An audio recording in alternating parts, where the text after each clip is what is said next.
네, 오늘은 이사야 13장 6절부터 22절까지 새해 들어와서는 이사야 특강 첫 시간이 되겠습니다. 첫 시간부터 하나님께 큰 영광이 될 줄 믿습니다. 오늘 네 번째 대지입니다. 6절부터 22절, 오늘 13장 끝을 정리하려고 합니다. 네 번째 대지는 바벨론이 멸망받는다. 자, 13장 1절에 보면 6절부터 22절 사이에 바벨론이 멸망받는다는 예언을 이미 13장 1절에서 예시했습니다. 이사야 13장 1절 한번 보시겠습니다. 아모스의 아들 이사야가 바벨론에 대하여 받은 경고라. 여기 이렇게 나오죠. 그래서 그 바벨론, 이건 여기서 말하는 바벨론은 역사적인 바벨론, 우리가 잘 아는 느부갓네살 왕 바벨론의 멸망, 그걸 말하는 겁니다. 그럼 이 예언은 그 당시 바벨론이 멸망받을 것을 예언함과 동시에 우리 시대에는 요한계시록 18장 바벨 세상의 멸망을 보여주신 것이다. 아멘. 그러니까 역사적으로는 바벨론이라는 거대한 나라가 멸망받는 것을 예언했고, 그 예언이 우리 시대에는 계시록 18장 같이 바벨 세상의 멸망을 보여주신 것이다. 아멘. 자, 오늘 본문 13장 6절, 너희는 애곡할지어다 여호와의 날이 가까웠으니 전능자에게서 멸망이 임할 것이미로다. 자, 여기 보면 여호와의 날,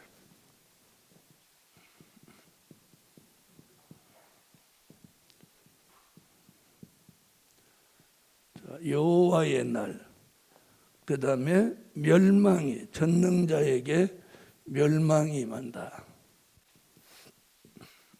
이렇게 말해요.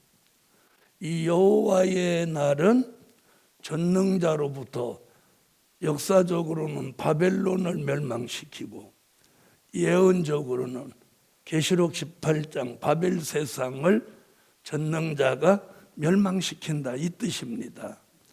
자, 그럼 이 답은, 여호와의 날이 답은 어디서 찾느냐면 스바냐 1장 18절에서 스바냐 1장 2절로 3절을 말씀해 놓은 거예요. 자, 우선 스바냐 1장 18절을 한번 가보겠습니다. 다 같이 소선지서 스바냐로 가보세요. 하박국 다음에 스바냐.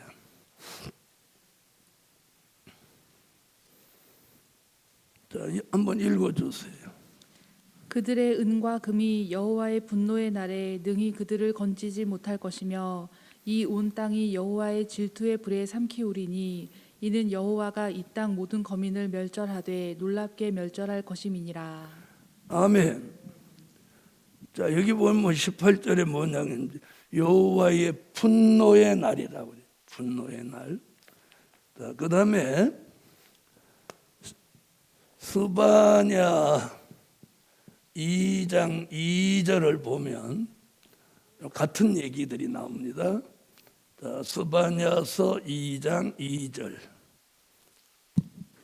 명령이 시행되기 전, 광음이 겨같이 날아 지나가기 전 여호와의 진노가 너희에게 임하기 전 여호와의 분노의 날이 너희에게 이르기 전에 그리할지어다. 아멘. 자, 여호와의 날이 멸망의 날인데 그걸 지금 스바냐 1장 18절, 스바냐 2장 2절에서 예언한 것이 스바냐 1장 2절로 3절에 산자의 심판의 날입니다. 스바냐 1장 2절로 3절. 여호와께서 가라사대 내가 지면에서 모든 것을 진멸하리라. 내가 사람과 짐승을 진멸하고 공중의 새와 바다의 고기와 거치게 하는 것과 악인들을 아울러 진멸할 것이라.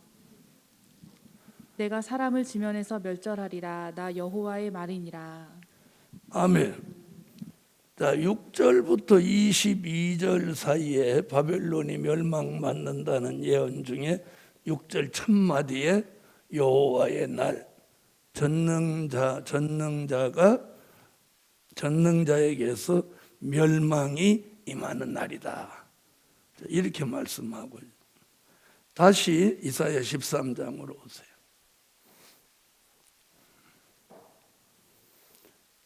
그 다음 7절로 가겠습니다. 그러므로 모든 손이 피곤하며 각 사람의 마음이 녹을 것이라. 자, 어디서 마음이 녹는다, 어디서 들어본 말씀이죠. 이 답이 어디 있느냐면 이사야 19장 1절로 4절 중에 1절에 있는 말씀이에요. 자, 이사야 19장 한번 가겠어요. 자, 읽어줘요. 애굽에 관한 경고라. 보라, 여호와께서 빠른 구름을 타고 애굽에 임하시리니 애굽의 우상들이 그 앞에서 떨겠고 애굽인의 마음이 그 속에서 녹으리로다. 아멘. 거기 나오죠? 주님이 강림하실 때가 가까우면 애굽인의 마음이 그 속에서 녹는다.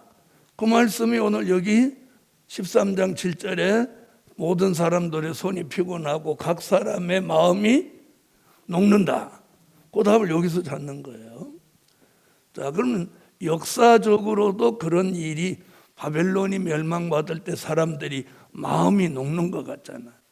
그런데 이건 미래를, 역사적인 사실을 배경으로 미래를 예언한 거예요. 이해하셨죠? 그래서 오늘 13장 7절에 각 사람의 마음이 녹는다, 이 말씀의 답을 여기서 찾는 거예요. 그래서 애굽인의 마음이 녹는다. 누가 오시는 걸 보고, 심판주가 오시는 걸 보고. 그래서 요한계시록 1장 7절에서 뭐라고? 각 사람들이 애곡하리니. 자, 계시록 1장 7절을 참고하겠어요.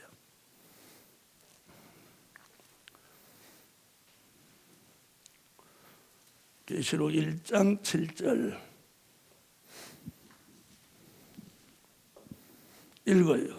볼지어다 구름을 타고 오시리라. 각인의 눈이 그를 보겠고 그를 찌른 자들도 볼 터이요 땅에 있는 모든 족속이 그를 인하여 애곡하리니 그러하리라. 아멘. 아멘. 자, 각 사람의 마음이 녹고, 여기 보니까 애곡한다는 거죠. 심판주가 오시는 것이 두려워서. 마음이 녹는다고 하는 게 뭐예요? 두려워 떨면서 그 사람들이 아주 무너져 내리는 걸 표현한 거예요. 자, 다시 이제 이사야 13장으로 오세요. 자, 8절. 그들이 놀라며 괴로움과 슬픔에 잡혀서 임산한 여자같이 고통하며 서로 보고 놀라며 얼굴은 불꽃 같으리로다. 8절에서는 지금 뭐라고 하나 보세요.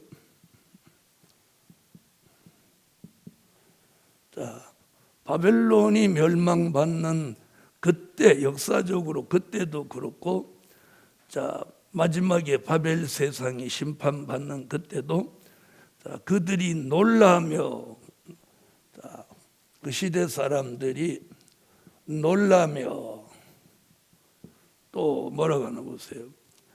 또 괴로움과 슬픔에, 자, 괴로움, 자, 안 좋은 것들 다 나오는 거예요. 슬픔, 또 무슨 얘기 나와요? 슬픔에 잡혀서 임산한 여자같이,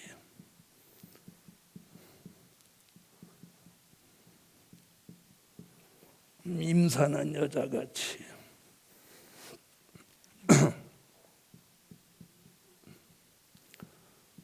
산기가 임박한 여인같이 그렇게 말하고 있어요. 고통하며,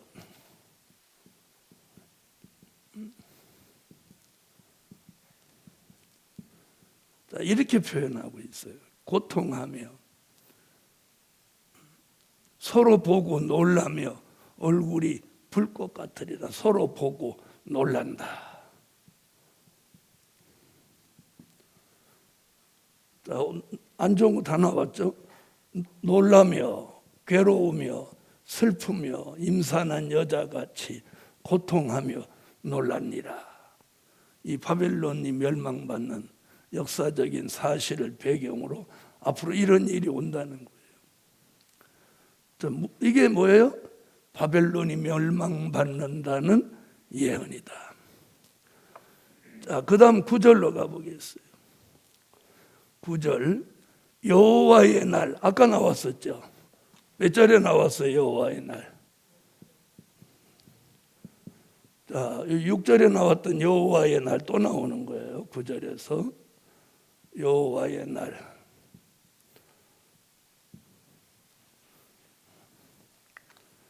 자, 9절에 여호와의 날. 그럼 어디를 얘기하는 거예요? 여호와의 날, 아까 스바냐 1장 18절, 스바냐 2장 2절에서 말하는 산자의 심판이 있는 날. 역사적으로는 바벨론이 멸망받는 날, 예언적으로는 바벨 세상이 멸망받는 때. 아멘.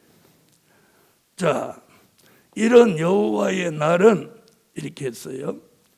잔혹히 분냄과, 잔혹히 분냄과, 잔혹히 분냄과, 또 맹렬히 노하는 날입니다. 표현을 아주 맹렬히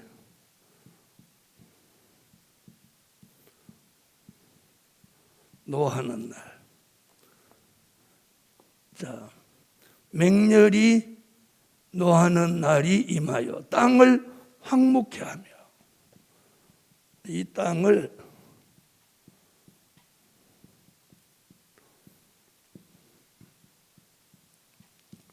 황무케 하며, 땅을 황무케 하며, 그 중에서 죄인을 멸하리니. 자, 죄인을 멸한다. 이렇게 말하고 있어요. 죄인은 그럼 구원받는다는 거예요? 심판받는다는 거예요? 심판받는다는 거예요. 여호와의 날 얘기가 지금 또 한 번 등장하죠. 6절에 나왔던 여호와의 말, 그 날은 잔혹히 분냄과 맹렬히 노하는 날이다. 온 땅을 황복케 하며 모든 죄인을 다 멸하신다. 아주 엄중한 경고를 지금 내리는 거예요. 자, 이것이 이제 바벨 세상이 멸망받을 일입니다. 자, 그 다음 10절. 하늘의 별들과 별떨기가 그 빛을 내지 아니하며 해가 돋아도 어두우며 달이 그 빛을 비추지 아니할 것이로다. 10절에 보면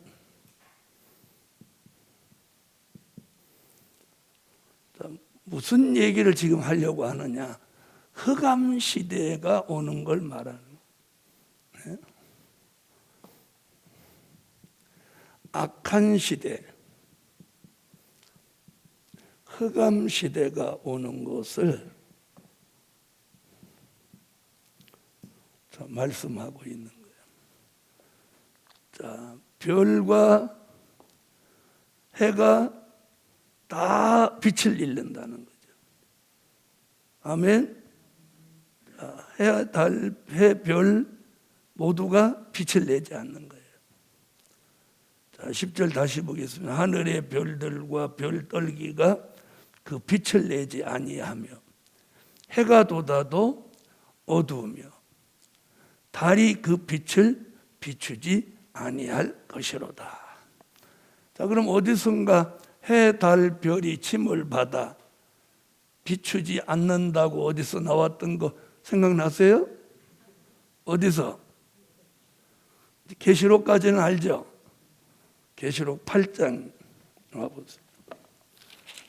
요한계시록 8장 12절이에요.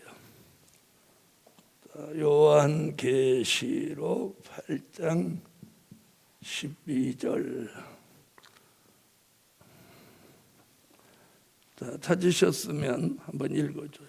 넷째 천사가 나팔을 부니 해 3분의 1과 달 3분의 1과 별들의 3분의 1이 침을 받아 그 3분의 1이 어두워지니 낮 3분의 1은 비침이 없고 밤도 그러하더라. 자, 해, 달, 별이 다 침을 받아 빛을 내지 않는다. 자, 마태복음에서도 마태복음 24장 29절에서도 같은 말씀을 주님이 직접 하셨어요. 마태복음 24장 29절.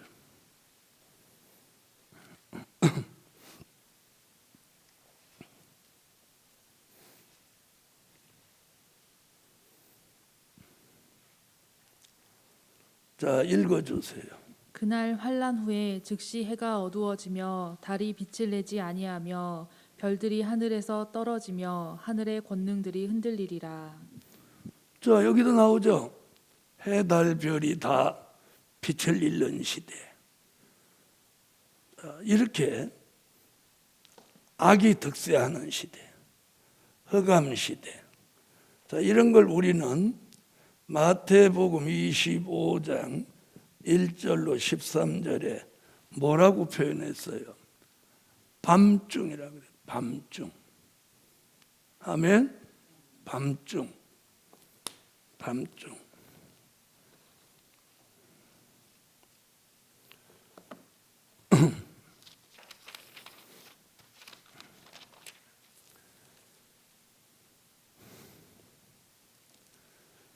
선지자 요엘도 같은 예언을 했습니다. 요엘서 2장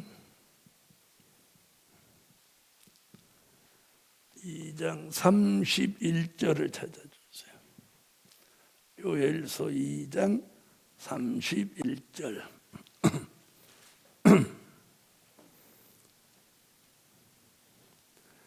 자, 읽어줘요. 여호와의 크고 두려운 날이 이르기 전에 해가 어두워지고 달이 핏빛같이 변하려니와. 아멘. 여호와의 크고 두려운 날. 지금 이사야는 그걸 무슨 날이라고 해요? 여호와의 날, 여호와의 날. 스바냐는 여호와의 분노의 날. 아멘. 요엘은 무슨 날? 여호와의 크고 두려운 날. 아멘. 그것은 육적으로는 바벨론이 멸망받는 날, 영적으로는 바벨 세상이 멸망받는 때, 산자를 심판하시는 때다. 아멘. 자, 이렇게 6절부터 계속해서 22절까지 지금 바벨 세상의 멸망을 계속 말씀하고 있습니다. 자, 이제 11절로 한번 가보겠어요. 자, 11절, 이사야 13장 11절을 읽어주세요. 내가 세상의 악과 악인의 죄를 벌하며 교만한 자의 오만을 끊으며 강포한 자의 거만을 낮출 것이며. 아멘. 자, 이렇게 내가 세상의 악과 악인의 죄를 벌하며 이랬어요.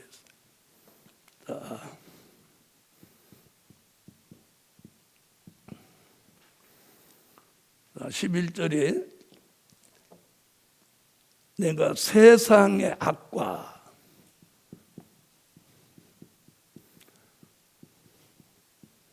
여기 세상의 악이라고 했어요. 세상의 악.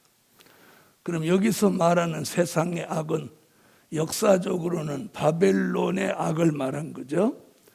바벨론의 악은 뭐였어요? 바벨론이 멸망받을 만큼 악을 행한 게 뭐였죠? 벨사살 왕이, 느부갓네살 왕의 아들 벨사살 왕이 예루살렘 성전에서 가져온 그 성전의 기명에다가 귀인들 1,000명을 모아놓고 그 성전의 기명에다가 술을 따라 마시고 금, 은, 동, 목석의 우상에게 경배한 악이에요. 그러니까 성물에다 술을 따라 마신 악, 또 우상에게 경배한 악이에요. 그때 손가락이 나타나 쓴 글씨가 메네메네 데겔 우바르신, 바벨론은 세어보고 달아보아도 부족하여 하나님이 멸망케 하신다는 거예요. 그거예요. 그게 세상의 악. 그럼 우리 시대의 세상의 악은 뭐냐? 사치, 음란, 향락, 부의 치부, 오락, 도박, 마약, 술 취함, 방탕함, 우상숭배, 이단까지 이것이 우리 시대의 세상의 악인 거예요. 자, 세상의 악과 그 다음에 또 뭐라고 했어요? 악인의 죄를 벌하며. 악인의 죄를 벌하며.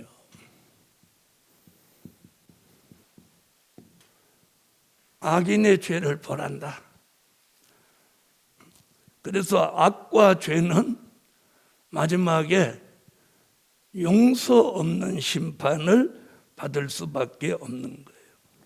그 다음에 교만한 자, 교만한 자의 오만, 교만한 자의 오만을 끊으며, 오만을 끊으며. 자, 보세요. 교만하고 오만하다는. 자, 세상에 악이 가득하고 악인의 죄를 하나님이 벌하시는데 그 시대의 사람들이 교만하고 오만하다는, 그걸 하나님이 다 끊어버린다. 자, 그러면 강포한 자의 거만을 낮출 것이다. 강포한 자의 거만을 낮출 것이다. 그럼 만자는 거의 다 나왔죠. 교만, 오만, 거만.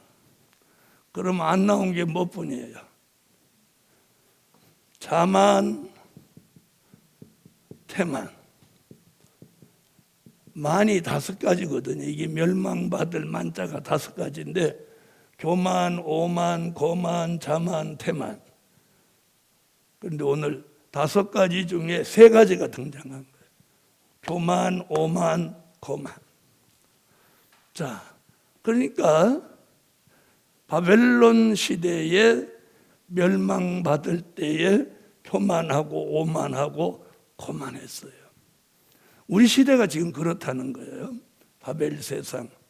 그래서 세상은 악으로 뒤집혔고, 그래서 우리가 돌아다녀 보면 점점 큰 우상들이 등장해요. 전에는 어디 가서 별로 볼 수 없었던 그런 큰 부처들이 지나가면서도, 자동차로 지나가면서도 볼 수 있을 만큼 거대한 것들이 생겨나고 있어요. 그래서 바벨론이 우상에게 경배하면서 멸망받은 것 같이 우리 세상에 가장 악한 것이 뭐냐? 우상이에요, 우상. 하나님을 섬겨야 될 인간이 창조주 하나님을 버리고 생기가 없는 우상에게 경배하는 그 죄가 바로 심판받을 죄인 거예요. 그래서 여기서 말하는 세상의 악은 우상이에요, 우상. 자, 그래서 이 세상의 악 중에 가장 무서운 게 우상이라는 우상. 그런데 우리는 뭘 경계해야 돼요? 보이지 않는 무형적인 우상. 무형적인 우상. 그걸 성경은 뭐라고 그랬어요? 다른 주라고 그랬죠. 다른 주. 다른 주. 자, 그래서 가장 심판받을 우상을 마음속에 두고 있는 게 이게 다른 주라는 거죠. 그래서 우리가 믿음을 가지되 어떤 사람 때문에 그 믿음을 바로 못 가진다면 결국 그 사람이 우상인 거예요. 네? 그 사람이 우상인 거예요. 그 대상이 경배의 대상이 아니라 할지라도 내가 어떤 사람 때문에 주일도 잘 못 지키고 어떤 사람 때문에 11조도 못 드리고 어떤 사람 때문에 내가 영적인 생활을 자유롭게 못하고 그 사람한테 붙들려 다닌다면 그 사람이 우상이라는 거예요. 그걸 우리는 잊으면 안 돼요. 네. 그래서 오늘 여기 11절에 무서운 얘기를 하는 거예요. 내가 세상의 악과 악인의 죄를 벌하며, 딱 하나님이 벌을 하신다는 거예요.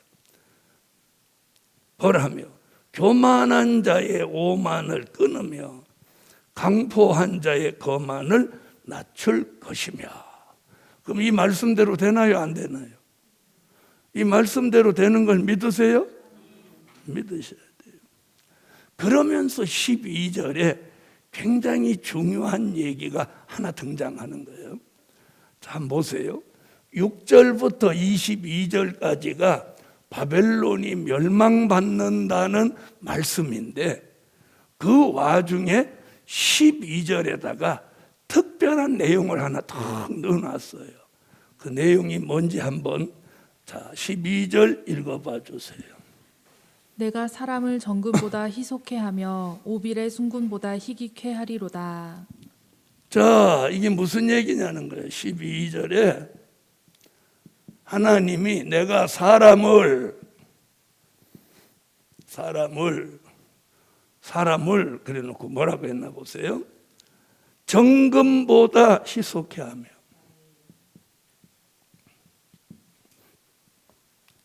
또 오빌의 순금보다 희귀케 한다.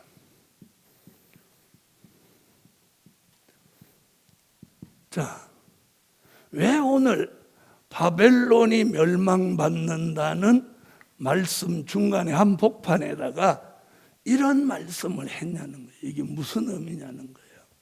자, 여기 이렇게 했어요. 내가 사람을 정금보다 희속해 하며. 자, 다시 말하면 바벨론 시대에 금이 희소했겠어요? 많았겠어요? 많았겠죠? 그럼 우리도 지금 바벨 세상에 이번에 어떤 사람이 골드바를 몇백 개, 1000개에 가까운 걸 갖다 숨겼다가 이번에 찾은 거 들으셨죠? 한 사람이 그렇게 많은 이 금바를 살 수 있었다는 건 대한민국 안에도 그런 골드바가 어마어마하게 있다는 거잖아요. 그렇죠? 그럼 전 세계적으로 금이 얼마나 많겠어요? 에? 돈 있으면요, 정식으로 가서 이 번호가 딱딱 찍힌 골드바를 얼마든지 살 수 있는 거예요, 이 자본주의 국가에서. 그런데 왜 이런 말씀하냐면 정금보다 더 사람을 희석케 한다는 거예요. 찾아보기 힘든. 그럼 여기서 이게 무슨 얘기냐? 사람이면 다 사람 아니고 사람다운 사람. 사람다운 사람.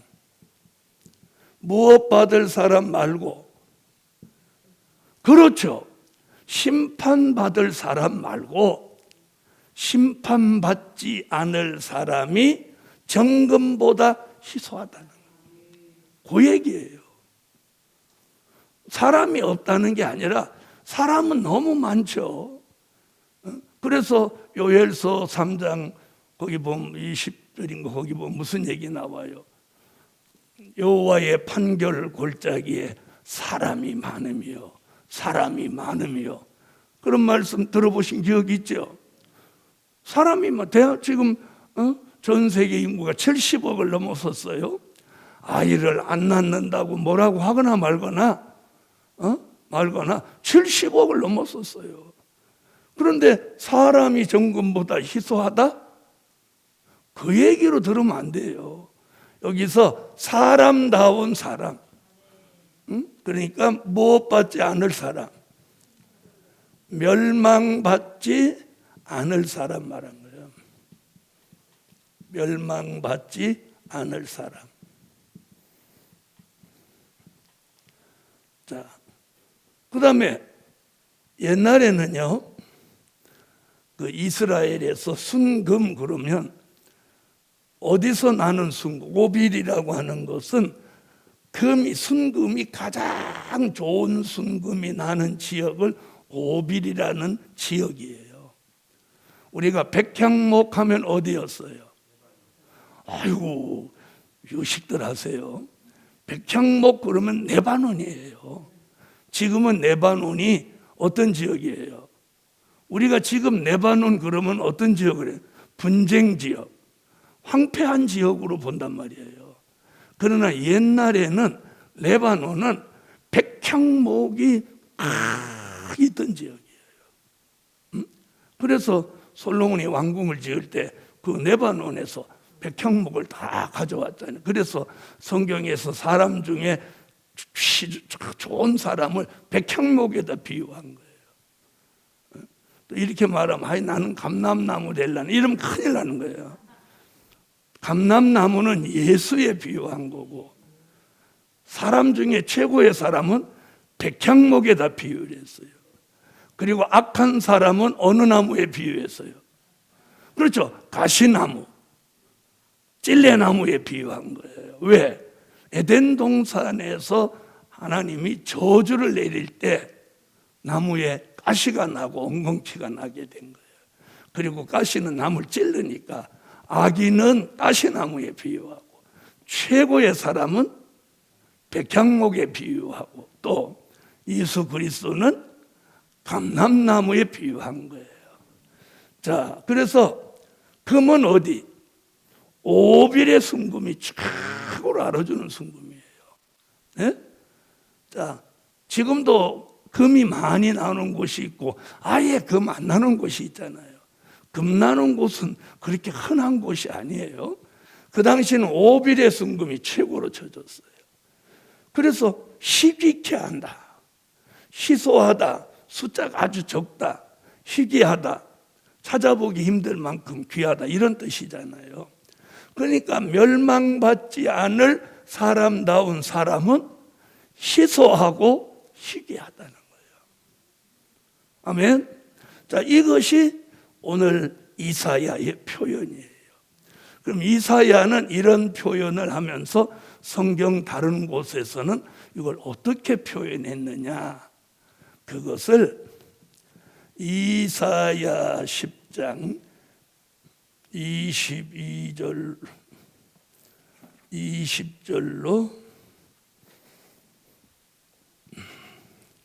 22절에서 뭐라고 표현했어요? 남은 자라고, 남은 자. 이스라엘의 남은 자. 또 이사야 17장 6절에서는 자, 감람나무를 흔들어도 떨어지지 않고 남은 열매를 말했어요. 이게 남은 자예요. 그 다음에 아모스는 아모스 3장 12절에서 사자의 입에서 사자가 다 먹은 것 같아도 남아있는 귓조각, 두 다리 같은 종을 말하는 거예요. 자, 그 다음에 아모스가 정확하게 표현한 게 아모스 5장 3절이죠. 뭐라고 그랬어요? 1000명 중에 1000명이 나가던 성읍에 100명만 남고 100명이 나가던 성읍에 10명만 남는다. 10분의 1을 말하고 있어요. 그걸 오늘 이사야는 바벨론의 멸망 가운데 사람다운 사람으로 멸망받지 않을 사람으로 보존되어 있는 사람이 무엇 같다? 정금보다 희소하고 오빌의 순금보다 희귀케 하신다. 그럼 무슨 얘기예요? 바벨론 같은 세상이 다 멸망을 받아도 이런 사람을 멸망시키지 않고 보존하신다는 뜻인 거예요. 그러니까 멸망받을 바벨론 속에 살아도 무엇 받을 사람이 있다는 거야? 구원받을 사람. 자, 보세요. 자, 육적 바벨론이 멸망해도 다니엘 심판 받았어요, 안 받았어요? 그 바벨론 안에 살았잖아요. 다니엘의 세 친구, 그리고 유태인들 상당수가 저 바벨론이 멸망해도 하나님의 보호 가운데 살아남았어요. 그와 같이 그걸 거울 삼아서 바벨 세상이 멸망을 받아도 사람다운 사람, 여기서 사람다운 사람을 누구를 말할까요? 예수 그리스도의 형상, 예수 그리스도의 형상을 이룬 사람, 이 사람을 정금보다 희소하고 오빌의 순금보다 희귀케 하여 이들이 다 멸망받아도 이들을 이 멸망 가운데서 건지신다는 거예요. 아멘. 그럼 우리는 어디 속에 들어가야 돼요? 오늘 이 12절 속에 들어갈 수 있기 바랍니다. 그 사람이 누구냐? 남은 자예요, 남은. 아멘. 그래서 우리가 아무리 세상이 악하다고 해도 악에 물들지 않는 사람이 있어요. 그렇죠? 옛날에 물감 들여보면 물감을 들이는데 물감에 물이 잘 드는 게 있는가 하면 물 안 드는 것도 있어요. 그렇죠? 물 안 든단 말이에요. 그래서 세상이 아무리 악이 득세해도 악에 물들지 않는 사람이 있어요. 자, 한 자리에서 다 술 마셔도 술 안 마시는 사람이 있잖아요. 그렇죠? 다 담배 태워도 담배 안 태우는 사람이 있어요. 이와 마찬가지예요. 그래서 오늘 바벨 세상이 멸망을 받아도 정말 사람다운 사람을 오빌의 순금같이 희귀케 하고 정금같이 희소하지만 그를 남은 자로 구원하신다. 이게 오늘 특별히 12절에서 증거하는 말씀이에요. 자, 하나님은요, 의로운 사람을 악인과 함께 심판하지 않아요. 그래서 과거의 역사를 보면 전 세계를 홍수로 심판해도 노아의 가족 8식구를 딱 배띄워서 살렸잖아요. 그죠? 소돔성을 멸망해도 롯의 가정을 소돔성에서 이끌어냈잖아요. 여리고가 다 무너져도 기생 라합의 가정을 싹 건져냈잖아요. 바벨론이 멸망받아도 다니엘과 다니엘의 세 친구가 피해받지 않게 하셨잖아요. 그러니까 우리가 우리 앞에 어떠한 일이 우리 생각을 초월할 만한 그런 무서운 일이 일어나도 우리가 하나님의 역사의 소용돌이 안에 있으면 그 피해 받지 않게 해요. 똑같은 사자굴인데, 보세요. 똑같은 사자굴인데 다니엘은 집어넣으면 사자가 못 먹는데, 그렇죠? 다니엘을 모함한 사람을 집어넣었더니 땅바닥에 떨어지기 전에 받아서 뼈까지 먹어버렸더라고요. 자, 우리가 이런 성경의 역사는 거짓이 없어요. 그렇죠? 그런 것을 본다면 우리가 바르게 하나님의 뜻대로만 살면 절대로 어떤 피해도 받지 않는 거예요. 그래서 오늘 이 말씀을 통해서 바벨론이 멸망받지만 정금같이 믿음 있는 사람, 여기 정금, 순금 이런 얘기가 뭐예요? 연단받은 믿음으로 변질되지 않는 신앙을 보존한 사람 얘기예요. 자, 그 다음 13절로 14절 13절로 14절 이번에 이제 2절씩 읽어갈게요.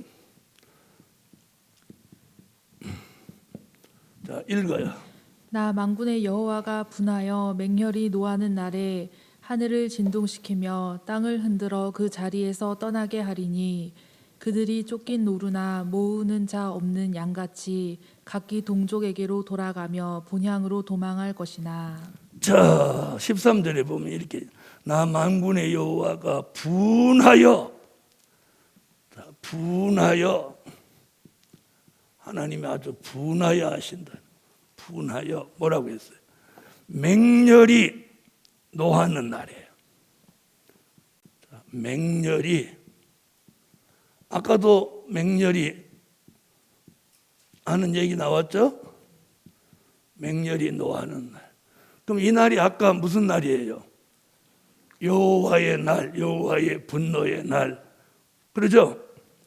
자, 그러면서 하늘이 진동하고 땅을 흔들어 그 자리에서 떠나가게 한다. 하늘과 땅을 흔드신다.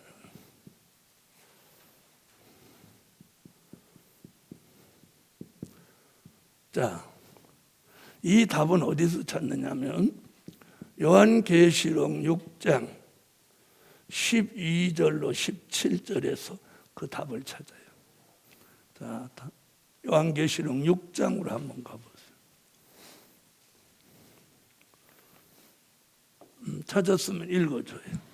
내가 보니 여섯째 인을 떼실 때에 큰 지진이 나며 해가 총담같이 검어지고 온 달이 피같이 되며 하늘의 별들이 무화과 나무가 대풍에 흔들려 선 과실이 떨어지는 것 같이 땅에 떨어지며 하늘은 종이축이 말리는 것 같이 떠나가고 각 산과 섬이 제자리에서 옮기우매 땅의 임금들과 왕족들과 장군들과 부자들과 강한 자들과 각 종과 자주자가 굴과 산 바위 틈에 숨어 산과 바위에게 이르되 우리 위에 떨어져 보좌에 앉으신 이의 낯에서와 어린 양의 진노에서 우리를 가리우라.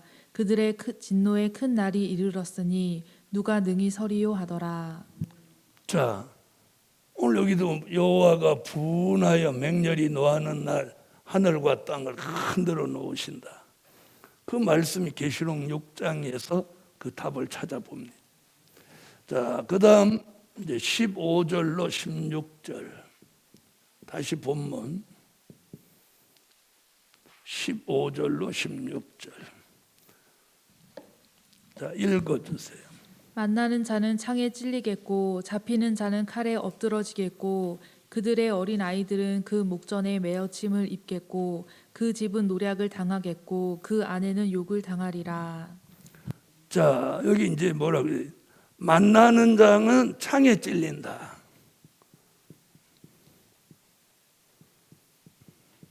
창에 찔린다. 또 뭐라 그랬어요? 만나는 자는 창에 찔리고 또 잡히는 자는 칼에 엎드려진다. 칼에 엎드러진다.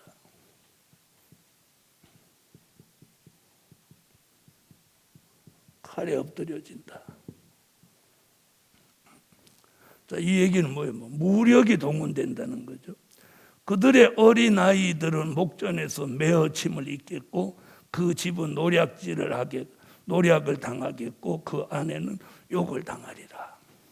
악인들이 전부 어린아이도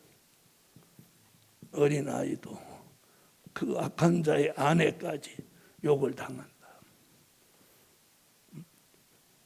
자, 이렇게 멸망당할 것을 지금 예언하고 있어요. 자, 그 다음 이제 17절로 18절. 보라, 은을 돌아보지 아니하며 금을 기뻐하지 아니하는 메대 사람을 내가 격동시켜 그들을 치게 하리니 메대 사람이 활로 청년을 쏘아 죽이며 태의 열매를 긍휼히 여기지 아니하며 아이를 가섭기 보지 아니하리라.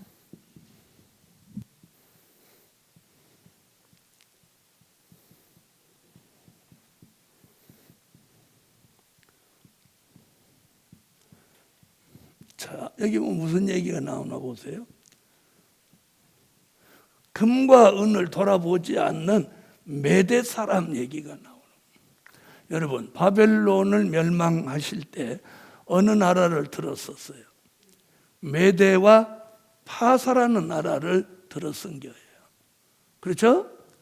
자, 그러면 그 당시는 메대와 파사라는 나라 사람들을 들어서 바벨론은 멸망했는데 오늘 여기 뭐냐면 여기 이렇게 말합니다.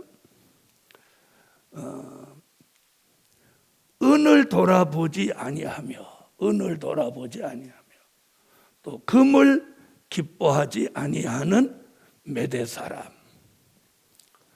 자, 메대 사람. 그러면서 사람을 내가 격동시켜 그들을 치게 하리니 메대 사람이 활로 청년을 쏘아 죽이며 태의 열매를 긍휼히 여기지 아니하며 아이를 가속히 보지 아니하리라. 자, 그러니까 메대 사람의 뭘 동원해서 활 얘기가 여기 나오는 거예요. 그러면 금과 은을 돌아보지 않는 메대 사람이라는 말은 뭐냐면 잘 보세요. 사리 사욕을 버린 하나님의 사람을 말하는.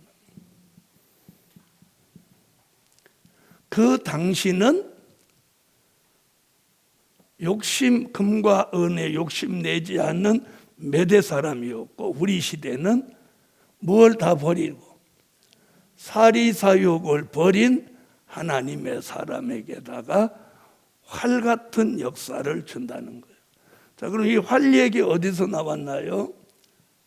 자, 활 얘기가 나오려면 계시록 6장 2절에 흰말 탄 자가 활 얘기 나오죠. 그러면서 그 활과 이사야 49장 1절로 3절에 활과 화살 얘기 나오죠. 계시록 6장 2절에 활, 계시록 49장 1절로 3절에 화살. 자, 화살. 자, 이것을 하박국 3장 3절로 10절에서 활과 화살이 대적을 쏘아 죽이는 역사를 말합니다. 아멘. 자, 그래서 이 활 같은 역사는 계시록 19장 11절로 13절에 심판주의 심판의 권세. 또 화살은 계시록 19장 14절로 15절에 화살같이 쓰실 하늘의 군대. 자, 이것을 오늘 이사야는 금과 은을 돌아보지 않을 만큼 사리사욕을 다 버린 메대 사람 같은 하나님의 사람을 활과 화살로 결합하여 이 악의 세력을 진멸하신다는 거예요. 아멘. 자, 그래서 오늘 여기서 이제 바벨론의 멸망에서 우리가 주목하여 볼 것은 딱 두 가지예요. 하나는 12절 하나님의 사람을 정금 같고 오빌의 순금보다 더 희소하고 희귀케 하는 종을 쓰신다. 그 다음에 17절로 어떤 사람? 금과 은을 돌아보지 않는 메대 사람을 통해서 이 악의 무리를 진멸한다. 아멘. 자, 그 다음에 19절로 20절. 열국의 영광이요 갈대아 사람의 자랑하는 놀이개가 된 바벨론이 하나님께 멸망당한 소돔과 고모라 같이 되리니 그곳에 처할 자가 없겠고 거할 사람이 대대에 없을 것이며 아라비아 사람도 거기 장막을 치지 아니하며 목자들도 그곳에 그 양떼를 쉬게 하지 아니할 것이요. 자, 바벨 세상이 심판받은 어디 같이 된다는 거예요? 소돔과 고모라 같이 된다는 거죠. 에? 멸망의 도성. 다시는 자 보세요. 육적인 바벨론은 멸망해도 메대와 파사가 그 바벨론 터 위에 자기들의 왕국을 또 건설했어요. 그렇죠? 그런데 육적인 바벨론은 그렇게 쓰여졌지만 바벨 세상은 영원히 사라지는 거예요. 무슨 말인지 알아요? 그러니까 바벨 세상은 심판 후에 다시 세워지지 않는다는 거예요. 그래서 바벨 세상이 멸망받는 것은 끝으로 천년왕국이 이루어지는 것이지, 아멘, 다시 또 바벨 세상이 세워지지 않는다는 거예요. 그래서 그걸 소돔과 고모라 같이 된다. 자, 그러면서 21절로 22절에서는 이사야가 무슨 얘기를 여기 하느냐? 수정통치 시대를 예언합니다.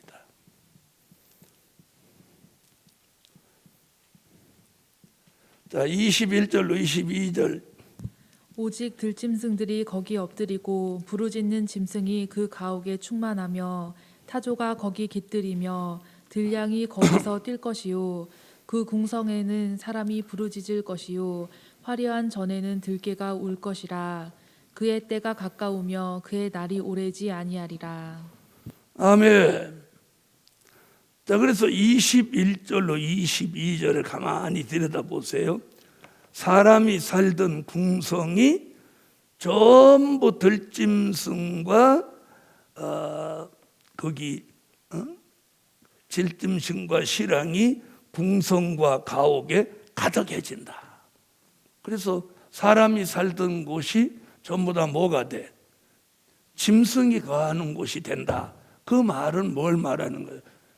우리가 계시록으로는 계시록 13장 같이 수정통치 시대가 온다는 것을 말씀하고 있다. 아멘. 자, 이렇게 보시면 되겠어요. 자, 그런데 여기서 이제 주의할 것은 바벨 세상이 멸망받고 쭉 가서 수정통치 시대를 별도로 예언을 하고 있는 거예요. 이해하셨죠? 자, 이것이 이제 뭐 산자를 심판하고 수정통치 시대가 오는 거 아닌가 이렇게 보면 안 돼요. 요 예언은 이런 것을 말해놓고 수정통치 시대를 별도로 예언해 놓은 거예요. 그래서 이렇게 순서적으로 여기 끝에 왔으니까 산자를 심판하고 수정통치 시대 오나, 산자의 심판은 수정통치를 끝내기 위해서 오는 거예요. 이해하셨죠?